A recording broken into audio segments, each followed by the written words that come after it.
اعوذ باللہ من الشیطان الرجیم بسم اللہ الرحمن الرحیم الحمدللہ والحمد حقہ کما یستحقہ حمدا کثیرا واعوذ بہ من شر نفسی ان النفس لامارۃ بالسوء الا ما رحم ربی واعوذ بہ من شر الشیطان الذی یزیدنی ذنبا الی ذنبی واحترز من كل جبار فاجر وسلطان جائر وعدو قاہر اللهم اجعلني من جندك فإن جندك هم الغالبون واجعلني من حزبك فإن حزبك هم المفلحون واجعلني من أوليائك فإن أولياءك لا خوف عليهم ولا هم يحزنون ثم الصلاة والسلام على أشرف الأنبياء والمرسلين رحمت للعالمین خاتم النبیین ابی القاسم محمد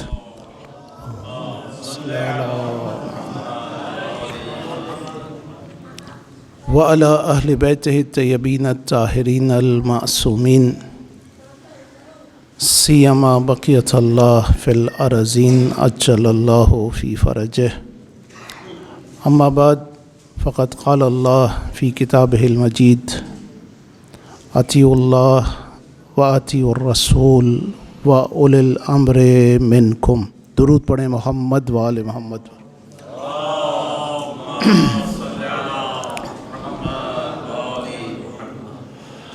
ماہ شعبان ماہ با فضیلت و پربرکت، ماہ رسول خدا، جس مہینے کو حبیب خدا نے اپنا مہینہ قرار دیا، وہ مہینہ جو کہ ولادتوں کا مہینہ ہے، اور ولادتیں بھی ایسی کہ کربلا کی تمام مرکزی شخصیات اس مہینے میں اس دنیا میں تشریف لا رہی ہیں۔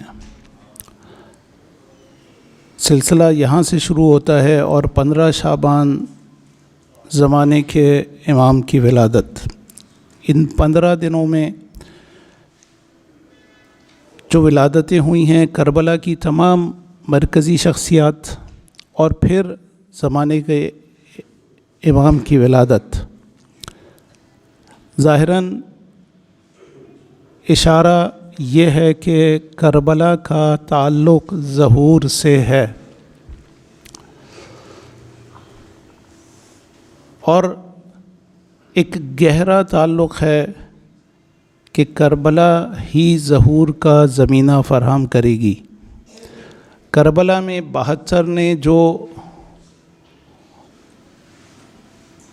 نمونہ اور اسوہ پیش کیا ہے، وہ دراصل ایک رول ماڈل ہے ظہور کے لیے آمادہ اور تیار ہونے والوں کے لیے، کہ اگر امام کی نصرت کی جاتی ہے تو ایسے کی جاتی ہے۔ ان کی وفا، ان کی شجاعت، اور یہاں تک کہ اپنی پوری دنیا کو اپنے امام کے لیے قربان کر دینا، یہ ہمارے لیے اسوہ اور نمونہ ہے۔ جب تک دنیا اس مقام پر نہیں پہنچے گی، شیعہ اس رول ماڈل کو نہیں اپنائیں گے، ظہور ہونے والا نہیں ہے۔ اسی مناسبت سے ہم نے ان ایام میں جب زمانے کی امام کی ولادت نزدیک ہے، یہ موضوع رکھا کہ امام ہم سے، اپنے چاہنے والوں سے کیا چاہتے ہیں۔ شاید بہت سارے لوگوں کے لیے یہ موضوع عجیب ہو، کیوں؟ اس لیے کہ آج تک ہم نے یہ سوچا، یہ سنا، یہ سمجھا کہ ہمیں ان ہستیوں سے کیا چاہیے، ہم کیا چاہتے ہیں۔ ہمیں ممبر سے یہ بتایا گیا کہ یہ ہستیاں آپ کو اس لیے دی گئی ہیں کہ آپ ان سے مانگیں بلا شک۔ چھٹے امام فرماتے ہیں کہ اگر نمک بھی چاہیے تو ہمارے وسیلے سے مانگو، بلا شک آپ کو یہ دنیا دینے والے ہیں۔ لیکن کیا یہ کافی ہے کہ ہم ان سے دنیا مانگیں اور دنیا میں مگن رہیں؟ ہم ان سے رزق و روزی مانگیں اور وہ رزق کھانے کے بعد ان کو بھول جائیں؟ ہم ان سے جو چیز بھی چاہیے، یہ ہماری تربیت ہے کہ اگر ہمیں ٹھوکر بھی لگتی ہے تو ہم علی کو پکارتے ہیں، یا علی، یعنی ہر مشکل میں ہم ان کو یاد کرتے ہیں۔ لیکن کیا یہ وفاداری ہے کہ جب ان کو مشکل پڑے تو ان کو بھول جائیں؟ کیا یہ امامت اور ولایت ہمیں اسی لیے دی گئی ہے کہ ہم اپنی دنیا کو حاصل کریں یا نہیں؟ اگر مودت قرآن سے، ظاہر ہے یہ موضوع نہیں ہے، لیکن موضوع یہ ہے کہ امام ہم سے کیا چاہتے ہیں، ہمیں وہاں پہنچنا ہے، لیکن صرف ایک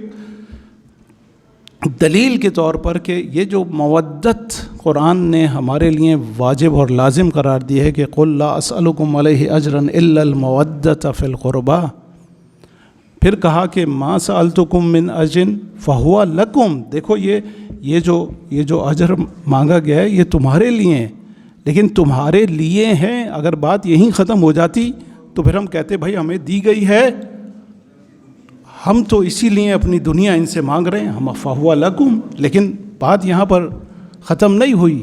ما اسألکم علیہ اجرا الا من شاء ان یتخذ الی ربہ سبیلا، دیکھو تمہیں یہ مودت اس لیے دی گئی ہے کہ تمہیں یہ خدا تک پہنچائیں، یہ خدا تک پہنچانے کے لیے ہیں۔ صحیح ہے دنیا کی ہر چیز مانگ لی، لیکن جس وقت ضرورت پڑے گی ہمیں اپنی پوری دنیا ان کے لیے قربان کر دینی ہے۔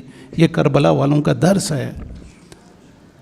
اطیعوا اللہ و اطیعوا الرسول و اولی الامر منکم، دیکھو صرف دنیا نہیں مانگو گے بلکہ ان کی اطاعت کرو گے، خدا کی اطاعت، رسول کی اطاعت اور اولی الامر کی اطاعت، یہ ضروری ہے۔ یہ ضروری ہے۔ ایک واقعہ جو کہ میں اکثر سناتا ہوں، جناب زہرا سلام اللہ علیہا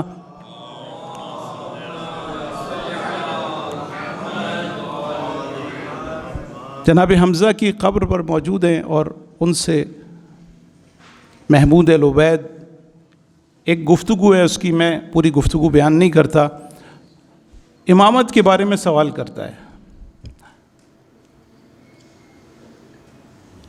جناب زہرا کا بہت خوبصورت جملہ ہے کہ مثل الامام مثل الکعبہ، امام کی مثال کعبے کی مثال ہے۔ اذ توتا ولا تاتی، کعبہ کسی کے پاس نہیں جاتا، لوگ کعبے کے پاس آتے ہیں۔ کعبہ کسی کا طواف نہیں کرتا، لوگ کعبے کا طواف کرتے ہیں۔ یہ امام اس لیے ہیں کہ لوگ آئیں امام کا طواف کریں، امام سے پوچھیں کہ مولا آپ کی خواہش کیا ہے، آپ کی مرضی کیا ہے، ہم کس راستے پر چلیں۔ بی بی نے صاف بتایا اور پھر کہہ دیا کہ دیکھو جو ہماری مانتا ہے، جو ہمارے کہے پر عمل کرتا ہے وہ ہمارا ہے، اور جو نہیں کرتا وہ ہمارا نہیں ہے۔ بہت صاف کہا بی بی نے۔ بس ہمیں دیکھنا چاہیے کہ ہمارا امام ہم سے، زمانے کا امام ہم سے کیا چاہتا ہے۔ کیا زمانے کے امام نے ہم سے کوئی خواہش کی ہے؟ ہمیں کیسے پتہ چلے؟ عزیزو، یہ خواہشات جو ہر معصوم کی ہیں وہ زمانے کے امام کی ہیں، لیکن کچھ مخصوص خواہشات ہیں جو امام نے ہم سے کی ہیں۔ اور اس پر ہمیں عمل کرنا چاہیے۔ آپ نے توقی کا لفظ سنا ہے۔ توقی اسے کہتے ہیں کہ جس میں کوئی خلیفہ، کوئی بادشاہ، کوئی بزرگ ایک خط لکھے اور نیچے اپنے امضا کرے، کسی کے نام خط لکھے اور نیچے امضا کرے، اس کو کہتے ہیں توقی۔ زمانے کے امام نے 80 توقیات لکھی ہیں، لکھی تو زیادہ ہوں گی لیکن ہمارے پاس جو موجود ہیں وہ 80، اور ان 80 توقیات میں بہت ساری توقیات نواب اربعہ سے منسوب ہیں، اور ان کو امام نے بتایا کہ دیکھو کس وقت کیا کرنا ہے۔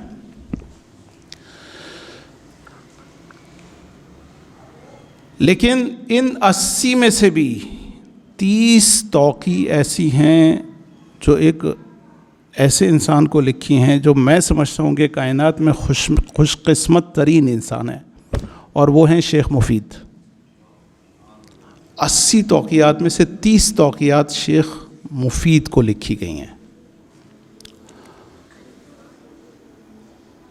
ان میں سے کچھ توقیات موجود ہیں اس وقت تاریخ میں، بہت ساری کتب میں موجود ہیں، اور یہ توقیات ہمیں بتاتی ہیں کہ ہمیں کیا کرنا ہے۔ عزیزو، ایک اور دلیل جو کہ امام کی بات سننے اور عمل کرنے کے لیے ضروری ہے وہ دعائے عہد ہے، تاکید ہے۔ چھٹے امام کی تاکید ہے کہ ہر روز ہر مومن، ہر ماننے والا دعائے عہد کی تلاوت کرے۔ یہ عہد ہے، یہ ایک طرح کی بیعت ہے زمانے کے امام سے، اور ہم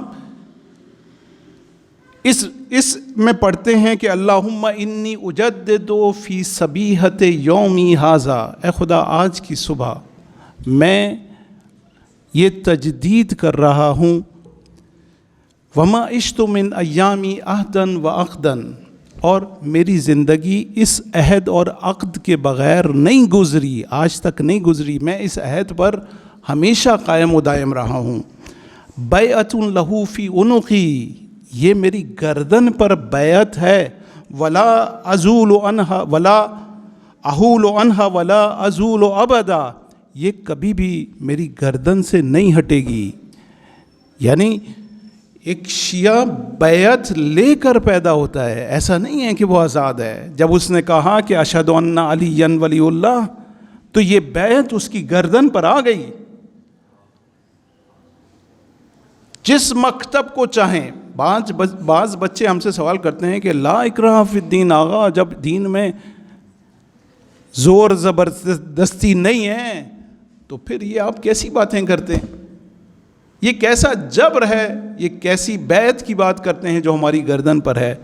بچوں، دین میں کوئی زور اور زبردستی نہیں، آپ آزاد ہیں، جہاں چاہے چلے جائیں۔ لیکن جب کہہ دیا کہ اشہد ان لا الہ الا اللہ، تو آپ خدا کی بیعت میں آ گئے۔ جب آپ نے کہا کہ اشہد ان محمد الرسول اللہ، تو آپ رسول کی بیعت میں آ گئے۔ اور جب آپ نے کہا اشہد ان علی ولی اللہ، تو پھر آپ امامت کی بیعت میں آ گئے۔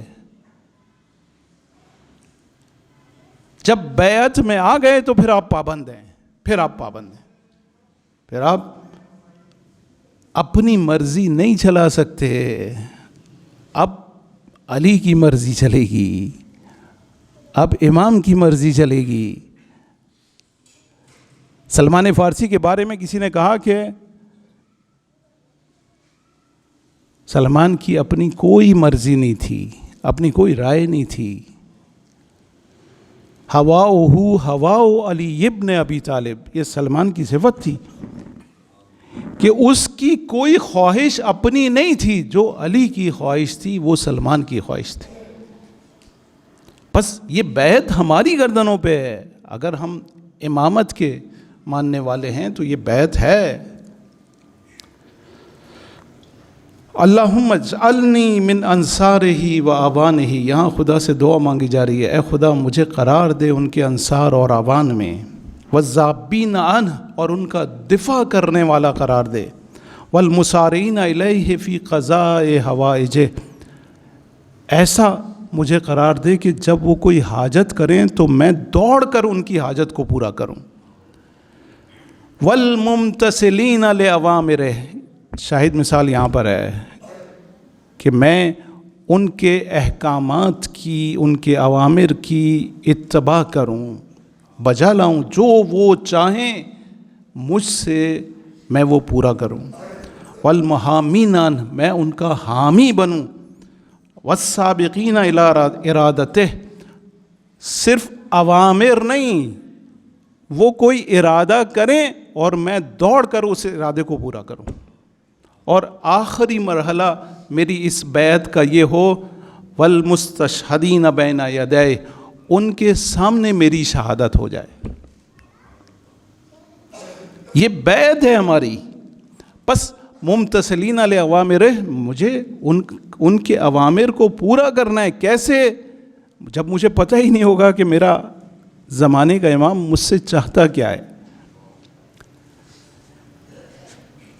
ابھی جب میں اس توقیات کو دیکھ رہا تھا تو میں نے یہ سوچا کہ شاید یعنی ہم سب زمانے کے امام آج کتنے عرصے، میرے بزرگ بھی یہاں بیٹھے ہوئے ہیں، 50 سال 60 سال ہمیں شعور سنبھالے ہوئے ہو گئے، ہم میں سے کتنوں نے یہ کوشش کی ہوگی کہ ہم یہ دیکھیں کہ امام ہم سے کیا چاہتے ہیں۔ کم از کم یہ ہو سکتا تھا کہ ہم ان توقیات کا مطالعہ کرتے، کم از کم، یا جن لوگوں نے امام سے ملاقات کی ہیں ان کی ملاقات کا احوال جانتے کہ امام نے ان سے کیا کہا ہے۔ میں بہت ساری توقیات ہیں لیکن صرف ایک توقی، جو پہلی توقی ہے شیخ مفید کو، وہ میں نے انتخاب کی ہے کہ میں آج آپ کے سامنے بیان کروں، اور آپ اس سے یہ اندازہ لگائیں کہ یہ توقیات ہمارے لیے کتنی ضروری ہیں۔ عزیزو، جیسا میں نے کہا کہ شیخ مفید وہ ایک منفرد انسان ہے کہ جس کو مولا نے 30 توقیات لکھی ہیں، اور عجیب القابات، خود شیخ مفید کا لقب مولا نے ان کو دیا ہے، اور آپ کی خصوصیات کیا ہیں اس پہلی توقی سے اندازہ ہوتا ہے۔ میں کیونکہ وقت زیادہ نہیں ہے اس لیے اب مزید اس پر گفتگو آگے نہیں کرتا، صرف اس توقی کا مطالعہ کرتے ہیں اور اس سے کچھ نکات کو حاصل کرتے ہیں کہ مولا ہم سے چاہتے کیا ہیں۔ یہ خط، بسم اللہ الرحمن الرحیم، یہ خط برادر ایمانی، ہمارے دوست رشید ابو عبداللہ محمد ابن نعمان شیخ مفید کہ خداوند متعال نے ان کی عزت کو لازمی قرار دیا ہے۔ دیکھیں مولا کہہ رہے ہیں، جو خدا کی مرضی، خدا کی رضا کو اچھی طرح جانتا ہے، کہتے ہیں کہ خدا نے ان کی عزت کو لازمی قرار دیا ہے۔ خدا کا سلام ہو اس پر جس نے ہماری دوستی کو اخلاص کے زیور سے آراستہ کیا ہے۔ گواہی ہے مولا کی کہ یہ ہمارا خالص چاہنے والا ہے۔ بس یہاں سے اندازہ ہوتا ہے پہلی چیز جو مولا کو چاہیے وہ خلوص ہے۔ میرے بچے یہاں بیٹھے ہیں، بچوں خلوص کیا ہوتا ہے؟ میں ایک مثال دیتا ہوں۔ آپ کسی سے محبت کرتے ہیں، اپنے والدین سے آپ کو محبت ہے، یقیناً سب کو ہوتی ہے، آپ کو بھی ہے۔ ایک وقت یہ ہے کہ آپ کی محبت کسی مفاد کی وجہ سے ہے۔ مثلاً آپ یہ کہتے ہیں کہ مجھے اپنے والد سے اس لیے محبت ہے کہ یہ مجھے جو ہے چیز لا کر دیتے ہیں یا مجھے پھل لا کر دیتے ہیں، اس لیے محبت ہے۔ لیکن اگر پھل لا کے نہ دیں، چیز لا کر نہ دیں تو آپ کو محبت نہیں ہوگی؟ محبت ہوگی۔ اگر محبت ہوگی تو یہ خالص محبت ہے۔ اگر کسی مفاد کی وجہ سے محبت ہوگی تو یہ خالص نہیں ہے۔ لیکن اگر یہ محبت اس لیے ہوگی کہ یہ میرے باپ ہیں، امام کہتے ہیں کہ جب اپنے باپ کو دیکھو تو جان لو کہ یہ تمہاری بنیاد اور اساس ہے، اگر یہ نہ ہوتا تو تم بھی نہ ہوتے، اور اگر اپنے اندر کوئی خوبی دیکھو تو یہ یقین کر لو کہ یہ تمہارے باپ کی وجہ سے، اگر وہ نہ ہوتا تو یہ خوبی تمہارے اندر نہ ہوتی۔ پس خلوص کیا ہے؟ خلوص یہ ہے کہ بغیر کسی لالچ کے، بغیر کسی مفاد کے میں اس سے محبت رکھوں۔ شیخ مفید کے بارے میں کہہ رہے ہیں کہ یہ ہمارا مخلص چاہنے والا ہے۔ مخلص، امام آپ کو یہ لقب دے رہے ہیں کہ یہ مخلص ہے۔ پہلی چیز جو امام ہم سے چاہتے ہیں اخلاص۔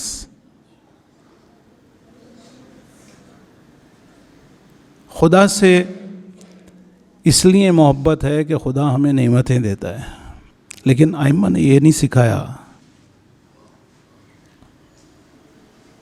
اے خدا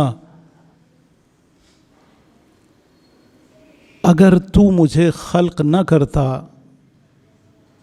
تو میں کیسے اس دنیا میں آتا، اے خدا اگر تو مجھے ایک یعنی یہ بھی کہا کہ اگر ایک لمحہ، ایک لحظہ اگر خدا ہم سے چشم پوشی کر لے تو ہم زندگی نہیں گزار سکتے۔ یہ ساری چیزیں اپنی جگہ پر ہیں، لیکن وہ میرا خدا، وہ میرا رب ہے، وہ میرا خالق ہے، اس نے میرے وجود کو وجود بخشا ہے۔ بس میری اس سے محبت خالص ہونی چاہیے، مولا علی کی طرح کہ میں تیری عبادت اس لیے کرتا ہوں کہ تو عبادت کے لائق ہے، تاجروں والی عبادت نہیں کرتا، کسی مفاد کی وجہ سے عبادت نہیں کرتا۔ اسی طرح سے ان ائمہ کے بارے میں ہماری معرفت اتنی زیادہ ہونی چاہیے کہ ہم خلوص کے ساتھ ان سے انسیت رکھیں، محبت رکھیں۔ اور پھر دوسری صفت شیخ مفید کی بیان کرتے ہیں، اور ہم پر اعتقاد اور ایمان کے معاملے میں ایک خاص امتیاز کے مالک ہیں۔ مولا گواہی دے رہے ہیں کہ یہ ہم پر جو اعتقاد اور ایمان رکھتے ہیں یہ خاص مقام رکھتا ہے۔ یعنی دوسری چیز جو مولا کے لیے بہت اہم ہے وہ ایمان اور معرفت ہے۔ آپ نے وہ حدیث سنی ہے کہ جو اپنے زمانے کی معرفت نہ رکھے اور اس دنیا سے چلا جائے، من ماتا ولم یعرف امام زمانہ ماتا میتۃ جاہلیہ، جو زمانے کے امام کی معرفت نہ رکھے اور اس دنیا سے چلا جائے وہ جہالت کی موت مرا۔ یہ معرفت کتنی معرفت، کیسی معرفت، کہاں تک معرفت؟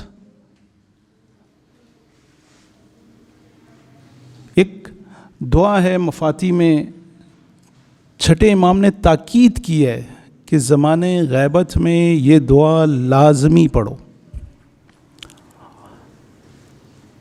دعائے معرفت، اللہم عرفنی نفسک، اے خدا مجھے اپنے نفس کی، اپنے وجود کی معرفت عطا فرما۔ فإنک ان لم تعرفنی نفسک لم اعرف نبیک، اے خدا اگر میں تجھے نہیں پہچان پاؤں گا تو تیرے نبی کو کیا پہچانوں گا۔ اللہم عرفنی رسولک فإنک ان لم تعرفنی رسولک لم اعرف حجتک، اے خدا اگر تیرے نبی کو، تیرے رسول کو نہیں پہچانوں گا تو تیری حجت کو کیا پہچانوں گا۔ اللہم عرفنی حجتک، اے خدا اپنی حجت کی معرفت عطا فرما۔ فإنک ان لم تعرفنی حجتک زللت عن دینی، اگر تیری حجت کو نہیں پہچانا تو میں دین سے گمراہ ہو جاؤں گا، دین پر نہیں چل سکوں گا۔ یہاں پر حجت، جس صفت کی بات کی ہے وہ حجت خدا ہے۔ حجت خدا کی معرفت عزیزو، وہ حجت جو اس کائنات کو چلانے والا ہے خدا کی طرف سے منسوب ہوا ہے، یہ معرفت بہت ضروری ہے۔ بڑے بڑے لوگ اس میں گمراہ ہو جاتے ہیں۔ یہ حجت کائنات جب خدا نے بنائی خلق کی تو سب سے پہلے اس کائنات میں اپنی حجت کو بھیجا۔ جناب آدم آئے اس دنیا کو چلانے کے لیے۔ بعض لوگ اس میں گڑبڑا جاتے ہیں۔ میں اپنے بچوں کو سمجھانے کے لیے مثال دیتا ہوں۔ ایک خدا ہے، ایک رسول، خدا، رسول، امام۔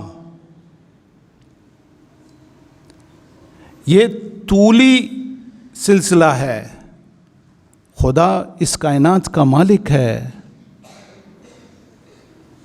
جس طرح سے ایک فیکٹری، اس کا ایک اونر ہوتا ہے اور ایک ڈائریکٹر ہوتا ہے۔ اونر جس نے پیسہ لگایا ہے، فیکٹری بنائی ہے، ساری چیزیں بنا کے ایک ڈائریکٹر کو دے دی کہ تم اس کو چلاؤ گے۔ اسی طرح سے یہ کائنات کا خالق مالک خدا ہے، لیکن اس نے اس کائنات کے اقتضاء کی وجہ سے ایک ڈائریکٹر، ایک انسان خلق کیا ہے، اپنی حجت بنائی ہے تاکہ وہ اس کائنات کو چلا سکے، اور وہ حجت زمانے کا امام ہے۔ یہ حجت اگر کوئی ان سے رزق و روزی مانگتا ہے تو یہ توحید کی مخالفت نہیں ہے، بلکہ عین توحید ہے۔ کیوں؟ کیونکہ خدا نے ان کو ڈائریکٹر بنایا ہے، خدا نے ان کو حجت قرار دیا ہے۔ لولا الحجہ لساخت الارض علی اہلہا۔ اگر یہ حجت نہ ہو تو زمین باقی نہ رہے، زمین و آسمان اپنی جگہ پر باقی نہ رہیں اگر حجت خدا نہ ہو۔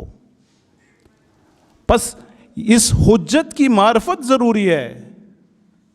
یہ حجت خدا ہے، خدا کی حجت ہے۔ ہم اس کو مستقل قرار نہیں دے رہے، ہم کہہ رہے ہیں خدا کی حجت ہے۔ جس طرح سے مولا علی کو کہتے ہیں علی ولی اللہ، اللہ کے ولی ہیں، اللہ نہیں ہیں، اللہ کے ولی ہیں۔ اللہ نے وہ سارا اختیار اس دنیا کا ان ہستیوں کو دیا ہے، بس ان کی معرفت ضروری ہے۔ مولا ہم سے چاہ رہے ہیں کہ دیکھو معرفت حاصل کرو۔ میں اپنے بچوں سے، اپنے جوانوں سے یہ خواہش کروں گا کہ جب اس طرح کے دروس رکھیں، ایک سلسلہ رکھیں معرفت امامت کے اوپر۔ یہ معرفت، یہ مودت، یہ محبت مطلبی نہیں ہونی چاہیے، مقصدی ہونی چاہیے۔ کربلا میں کیا ہوا؟ یہی ہوا کہ لوگ یہ سمجھ رہے تھے کہ یہ امام تو ہمیں فائدہ پہنچانے کے لیے ہوتا ہے۔ میں انشاءاللہ آخر میں اس کی کچھ مثالیں، میں چاہ رہا ہوں کہ میں پورا خط کم از کم ایک توقیع امام کی پوری کر لوں، آخر میں اس کی کچھ مثالیں پیش کروں گا۔ بس دوسری چیز جو امام نے ہم سے خواہش کی ہے وہ معرفت ہے، ایمان اور معرفت۔ آپ کا ایمان امامت سے متعلق بہت مستحکم اور قوی ہونا چاہیے۔ مولا جناب شیخ مفید کو یہ کہہ رہے ہیں کہ اس معاملے میں آپ ایک خاص امتیاز کے مالک ہیں، اور آگے اس کے بارے میں مزید فرماتے ہیں، ہم آپ کے وجود کی نعمت پر خداوند واحد کے شکر گزار ہیں۔ دیکھیں، امام خدا کا شکر ادا کر رہے ہیں کہ شیخ مفید جیسی نعمت آپ خدا نے ہم کو عطا کی۔ خداوند منان سے درخواست گزار ہیں کہ ہمارے سید و مولا حضرت محمد ابن عبداللہ اور ان کے خاندان پر مسلسل اور بے نہایت درود و سلام نازل فرمائے۔ درود پڑھے محمد والے۔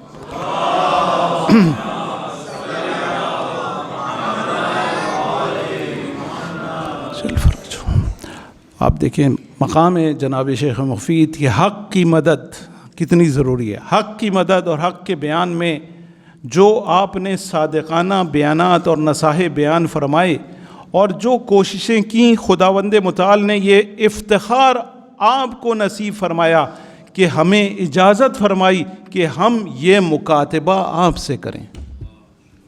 کیا بات ہے. شیخ مفید کا اخلاص اور ان کے عمل کو دیکھیں کہ مولا کہہ رہے ہیں کہ اس اخلاص اور عمل کی وجہ سے جو آپ نے کوششیں کی ہیں اس راستے میں، ہمارے راستے میں جو کوششیں کی ہیں، تو خدا نے ہمیں یہ اجازت دی کہ ہم یہ مکاتبہ آپ سے کریں. آپ مکلف ہیں کہ آپ ہمارے احکامات اور دستورات کو ہمارے دوستوں تک پہنچائیں. خدا عزت اور ان کی پیروی کی توفیق انہیں نصیب فرمائے. یہ دعا امام ہمیں دے رہے ہیں. خدا یعنی مولا ہماری عزت اور توفیق کی دعا خدا سے مانگ رہے ہیں. ان کے امور میں کفایت فرمائے اور اپنے لطف و احسان کے تحت انہیں اپنی پناہ میں رکھے. امام خدا سے دعا کر رہے ہیں. خداوند متعال کی مدد کے سائے میں ہمارے دشمنوں کے مقابلے میں استقامت دکھاؤ. یہ شیخ مفید کو مولا تاکید کر رہے ہیں کہ خدا کے دشمنوں کے مقابلے میں استقامت دکھاؤ. تیسری چیز جو امام ہم سے طلب کر رہے ہیں کہ دیکھو خدا کے دشمن کے مقابلے میں سینہ سپر رہو.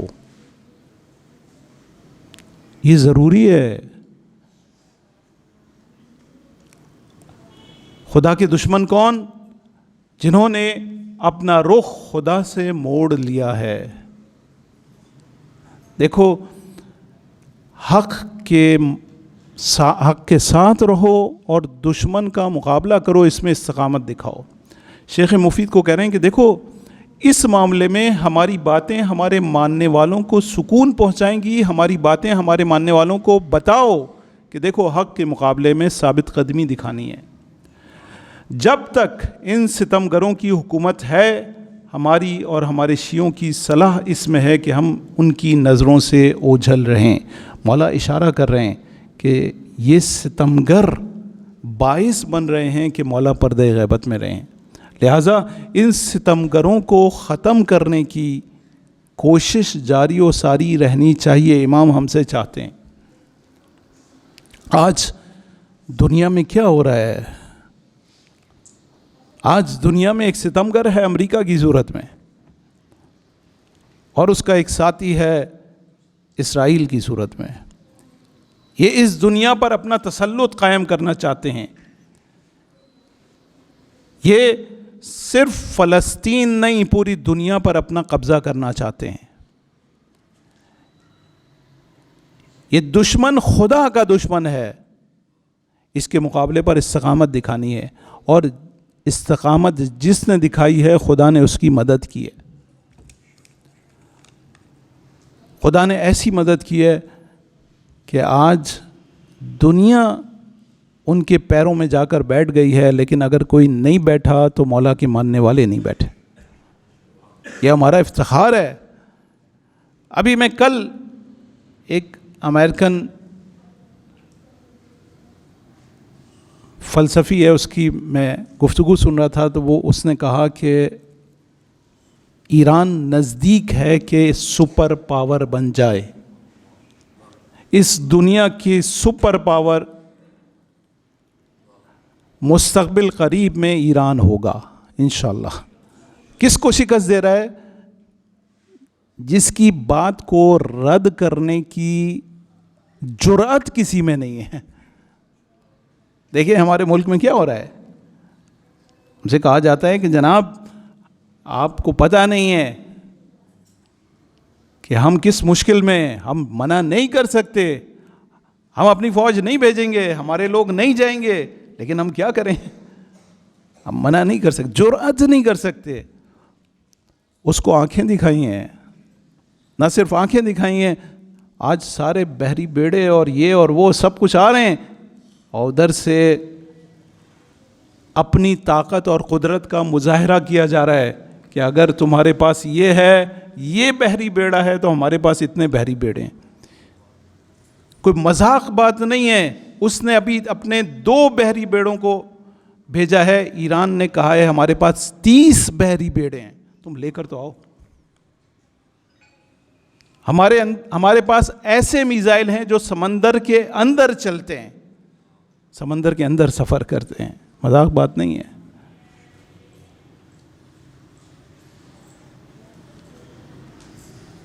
پس باطل کے، خدا کے دشمن کے مقابلے میں استقامت دکھائی ہے۔ کم من فئۃ، خدا نے مدد کی ہے، خدا نے مدد کی ہے۔ خدا نے فرعون اور نمرود کے مقابلے پر صرف انبیاء کی مدد نہیں کی تھی، آج بھی وہ مدد کر رہا ہے، آج بھی وہ مدد کر رہا ہے۔ یہ اتنا سب کچھ ہو جانا کوئی معمولی بات نہیں ہے۔ مولا نے کہا، مولا نے ہم سے چاہا ہے کہ ستمگروں کے مقابلے پر ڈٹ جاؤ، استقامت دکھاؤ، خدا تمہاری مدد کرے گا۔ مولا یہ ہم سے چاہتے ہیں۔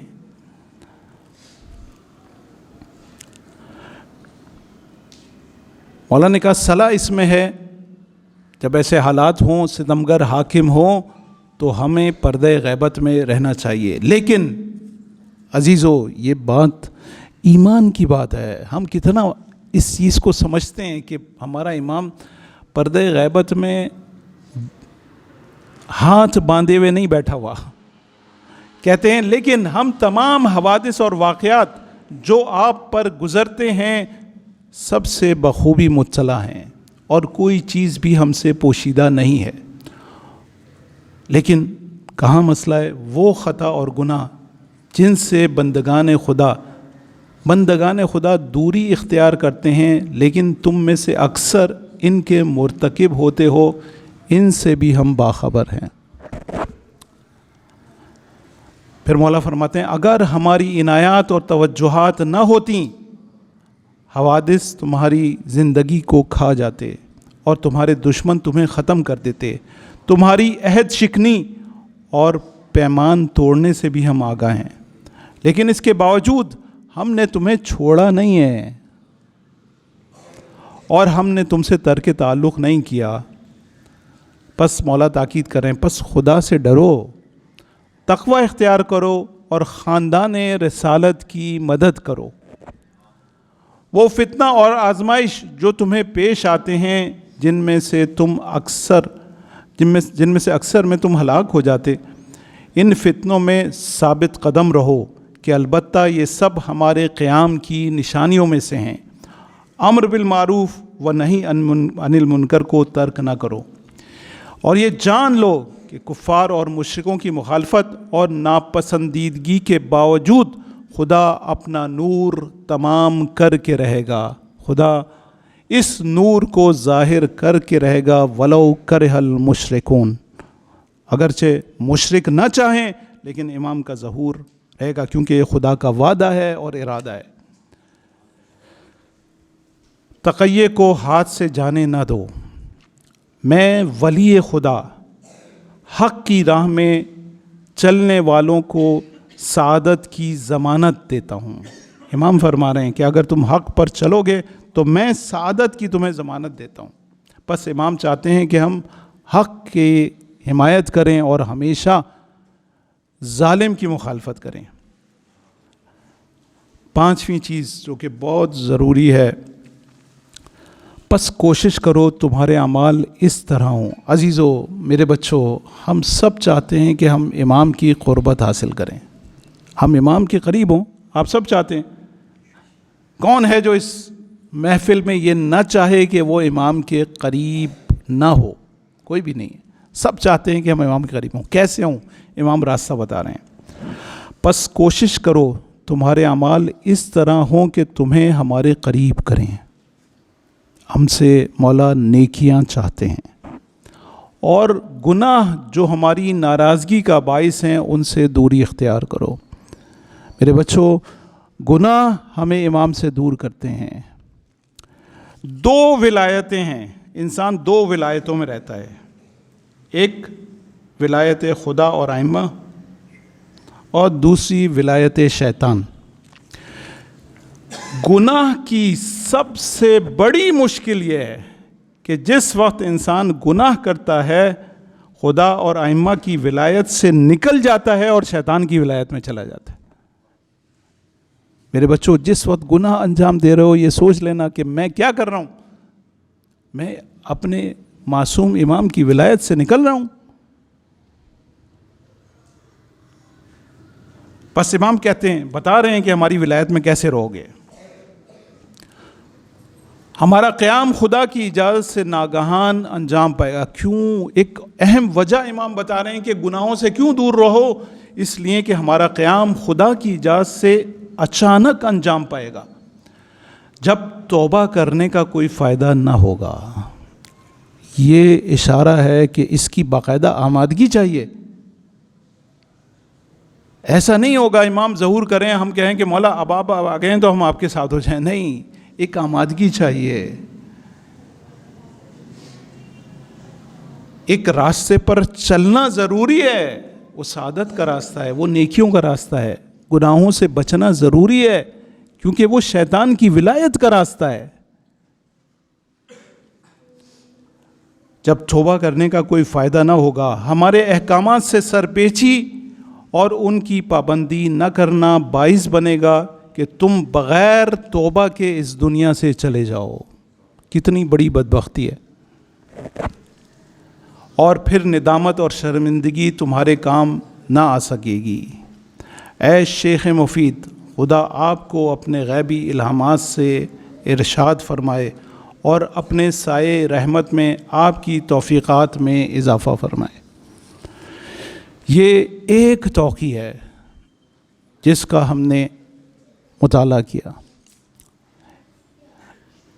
میری گفتگو ختم، وقت بھی ختم ہو گیا. مولا ہم سے کیا چاہتے ہیں؟ ایک توقع میں مولا ایک بہت ہی کرب اور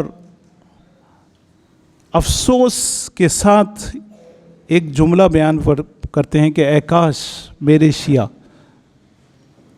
پھر بیچ میں اس کے بعد دعا بھی دیتے ہیں خدا ان کو اپنی اطاعت میں کامیاب کرے. اے کاش میرے شیعہ ہم سے کیے گئے عہد و پیمان میں آپس میں ہم دل ہوتے تو ہمارا دیدار ان سے دور نہ ہوتا. یعنی اپنی غیبت کی علت اور سبب اور اپنے ظہور کی وجہ بیان کر رہے ہیں کہ دیکھو میرا ظہور اس وقت ہوگا جب میرے شیعہ آپس میں ہم دل ہو جائیں اور ہم سے کیے گئے عہد و پیمان پر عمل کریں. یہ عہد و پیمان کربلا والوں نے ادا کیا ہے. عزیزو، مطلب کی محبت نہیں، مقصد کی محبت. میں صرف ایک دو واقعات بیان کروں گا، اپنی گفتگو ختم. کربلا ہمارے لیے عظیم درسگاہ ہے اور عبرت گاہ بھی ہے. جن لوگوں نے امام کا ساتھ چھوڑا ہے، کیوں چھوڑا اور کیسے چھوڑا، یہ دیکھنا ضروری ہے. یہ مطلب کی محبت. عبداللہ ابن متی، کئی مثالیں. عبداللہ ابن متی امام کا چاہنے والا ہے. امام مکہ سے نکلتے ہیں، بہت زمینیں اس کی، جیسے ہی مکہ سے نکلتے ہیں انتظار کرتا ہے کہ امام جیسے ہی میری زمینوں کے سامنے سے گزریں گے امام کو دعوت دوں گا اپنی زمین پر. امام کو جیسے ہی دیکھتا ہے امام سے کہتا ہے مولا آپ اپنے مبارک قدم میری زمین پر رکھیں تاکہ برکت ہو. مولا اپنے کاروان کو روکتے ہیں، اس کی زمین پر جاتے ہیں. کریم ابن کریم سوال کرتے ہیں کہ تجھے کوئی مشکل تو نہیں ہے؟ کہتا ہے مشکل تو مولا کوئی نہیں، خدا نے بڑی زمینیں دی ہیں لیکن زمینوں کے مطابق پانی نہیں ہے. مولا کہتے ہیں پانی نہیں ہے. کنواں ہے؟ کہتا ہے مولا کنواں تو ہے، کنواں خشک ہو گیا ہے. کہتا ہے اچھا مجھے کنویں کے، مولا کہتے ہیں مجھے اپنے کنویں کے پاس لے کے چلو. کنویں کے پاس لے کے جاتا ہے. مولا کہتے ہیں کوزے میں پانی لے کر آؤ. کوزے میں پانی لاتا ہے. مولا دہان مبارک میں پانی کا ایک گھونٹ لیتے ہیں اور کنویں میں ڈال دیتے ہیں. وہ خشک کنواں اپنے سامنے یہ معجزہ دیکھتا ہے کہ آہستہ آہستہ بھرنا شروع ہوتا ہے، بھرتا ہے اور لبالب بھر جاتا ہے. یہ دیکھ کر، یہ منظر دیکھ کر بہت خوش ہوتا ہے. مولا آپ نے تو میری مشکل کو حل کر دیا، میری پریشانی کو دور کر دیا.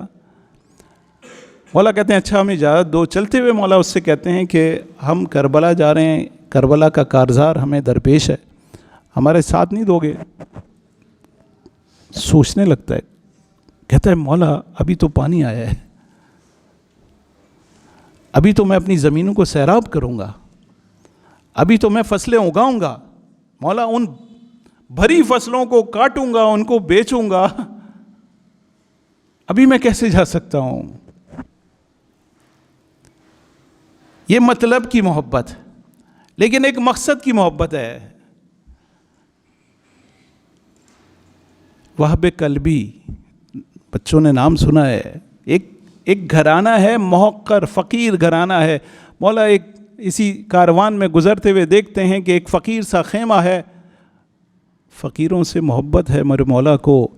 کاروان روکتے ہیں، خیمے میں جاتے ہیں، ایک ضعیفہ بیٹھی ہوئی ہے، کہتے ہیں کہ تم اکیلی یہاں رہتی ہو؟ کہتے ہیں نہیں، میرا بیٹا اور بہو بھی میرے ساتھ رہتے ہیں۔ وہ کہاں ہیں؟ مولا ہمارے پاس پانی نہیں ہے۔ وہ کوسوں دور جاتے ہیں اور وہاں سے پانی لے کر آتے ہیں۔ مولا اس ضعیفہ کو، قمر کو خیمے کی پشت پر لے جاتے ہیں، اپنی چھڑی سے پتھر ہٹاتے ہیں، پانی جاری ہو جاتا ہے۔